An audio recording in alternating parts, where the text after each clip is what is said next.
சின்னமருமம் சீரியல்ல அடுத்தது என்ன நடக்குன்னு பார்க்கலாம் வாங்க. இங்க ராஜாங்கம் எல்லாரும் முன்னாடியும் அந்த போஸுக்கு கல்யாணம் நடந்துருது. கல்யாணம் நல்லபடியா முடிஞ்ச பிறகு அப்பச்சி வந்து கூப்பிட்றாங்க. "எப்பா கல்யாணம் தான் நல்லபடியா முடிஞ்சிருச்சு. எல்லார்ட்டயும் பெரியவங்ககிட்ட ஆசீர்வாதம் வாங்கிக்கோம்மா" அப்படின்னு சொல்றாங்க.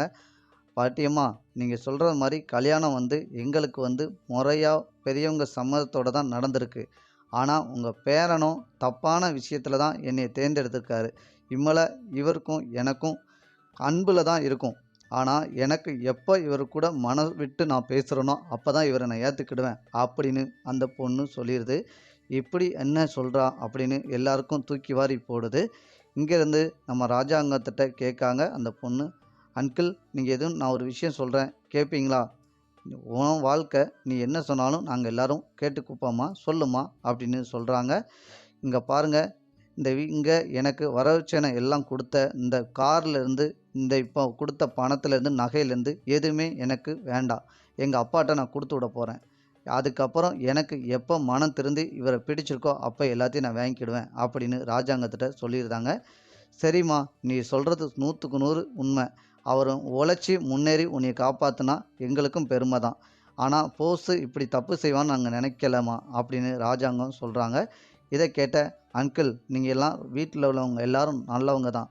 ஆனா போஸ் வந்து அவருக்குன்னு ஒரு விஷயத்த தவறு செஞ்சுட்டாங்க. ஆனா அந்த தவறு அவர் தண்டனை அனுபவிச்சே தீரணும்" அப்படின்னு பொண்ணும் சொல்றாங்க. உடனே எல்லாரும் கிளம்பி அங்கங்க போயிருந்தாங்க.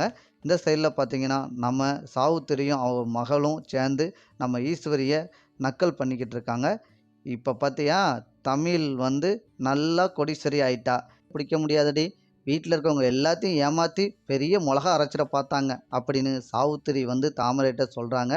இங்க ஈஸ்வரியும் மகளும் உள்ள உட்காந்து கேட்குறாங்க. "என்ன எங்கள பார்த்தா நக்கலா இருக்கா?" அப்படின்னு ஈஸ்வரி கேட்குறாங்க. "அதான் எங்க அண்ணன்ட்ட நல்லா வாங்கி கெட்டுனீங்களே. ஊர்ல உள்ளவங்க எல்லாத்தையும் அசிங்கப்பட்டு நின்னீங்களே, அத பார்த்தோனே எங்களுக்கு சந்தோஷமா இருந்தது. அதான் இப்ப வீட்டுக்குள்ள நீங்க உட்காந்துட்டு வெளிய வர முடியாம தல காட்டாம உட்காந்துருக்கீங்களே, அத பார்த்தா ரொம்ப ரொம்ப சந்தோஷமா இருக்கு" அப்படின்னு சாவித்திரி சொல்லிட்டு போயிருந்தாங்க.